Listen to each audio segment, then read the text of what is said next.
A paz em Cristo Jesus, meus irmãos, tudo bem? Mais uma vez estamos aqui e dessa vez nós vamos falar de um tema um tanto polêmico: escatologia.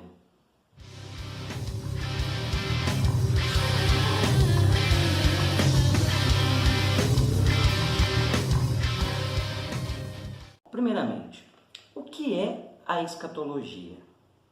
A escatologia, ela vem de duas palavras gregas, skatos e logia. Skatos é o último e logia de logos, palavra, ciência, estudo.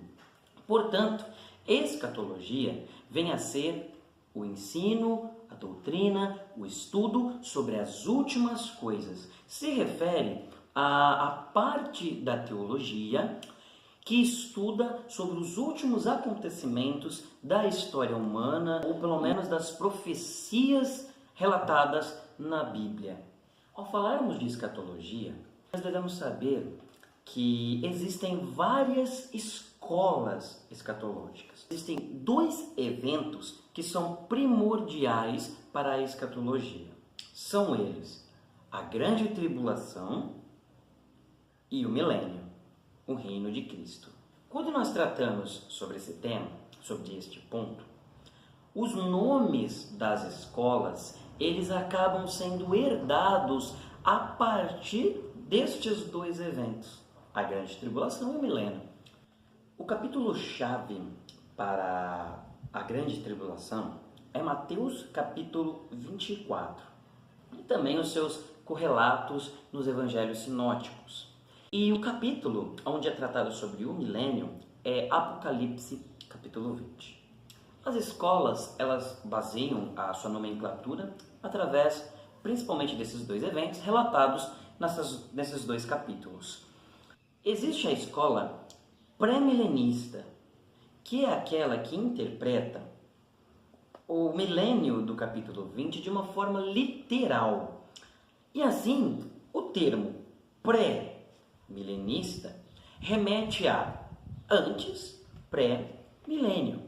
Ou seja, a segunda vinda de Cristo, ela acontece pré-milênio, antes do milênio.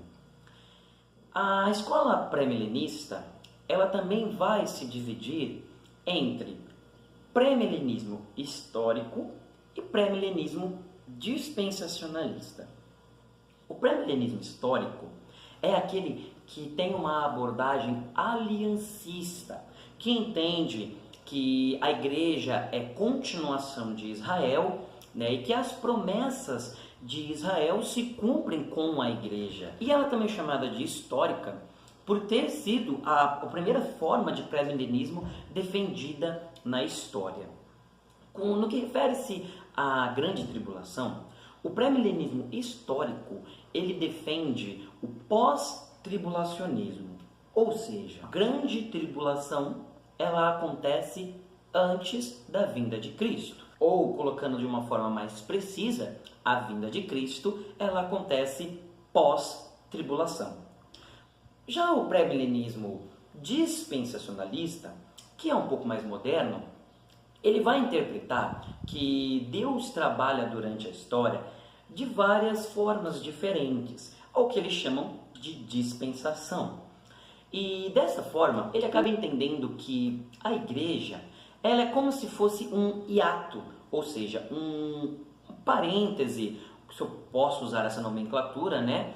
Uma pausa no plano de Deus com Israel. Ou seja, Deus, ele estava trabalhando com a nação de Israel até vir o Messias, cumprindo as profecias. Porém, visto que Israel se fez incrédulo nacionalmente, né, perante a vinda do Messias, Deus, então, ele coloca eles em espírito de incredulidade, cessa de trabalhar com eles e então abre o evangelho aos gentios.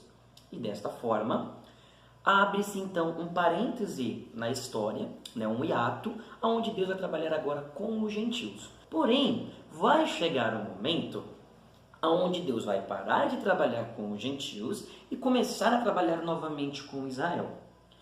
E desta forma, o pré-milenismo dispensacionalista acaba crendo que a igreja ela é arrebatada antes da tribulação, por isso pré-tribulacionista. Porém, existem outras formas de entender também dentro do pré-milenismo dispensacionalista. Existe também a escola pós-milenista. A volta de Cristo, a segunda vinda, ela acontece pós-milênio. O período milenar, esse reino milenar, é um momento na história humana, é o auge da história humana, a política, a economia, a educação, os grandes avanços tecnológicos vão acontecer e todos vão buscar plenamente, vão viver em grande harmonia aqui na Terra, né? Então é um evento sociopolítico-econômico este milênio. Porém, após ele, terá um período de apostasia, que é quando chega nesse auge, mas depois começa a se cair, começa a decair na moralidade. E aí Jesus volta, dando início ao reino eterno. Uma outra interpretação, uma outra escola é o amilenismo.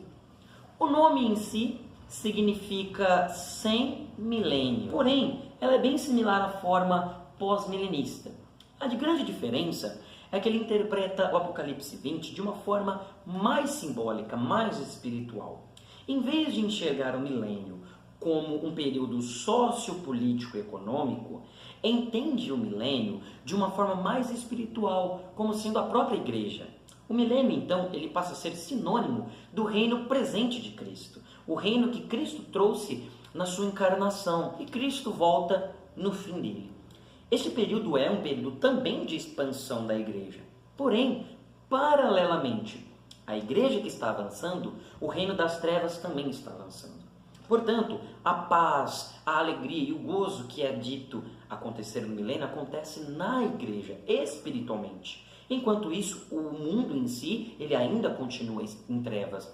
O milênio é um período onde acontecem dois reinos. Há o reino de Cristo e ao império das trevas. E os dois acontecem paralelamente. Porém, o reino das trevas, ele não vai prevalecer sobre a igreja, que é o reino de Cristo, que é aonde o milênio está acontecendo. Meus irmãos, estas são as escolas escatológicas. No próximo vídeo, nós vamos dar continuidade e vamos falar sobre as abordagens interpretativas.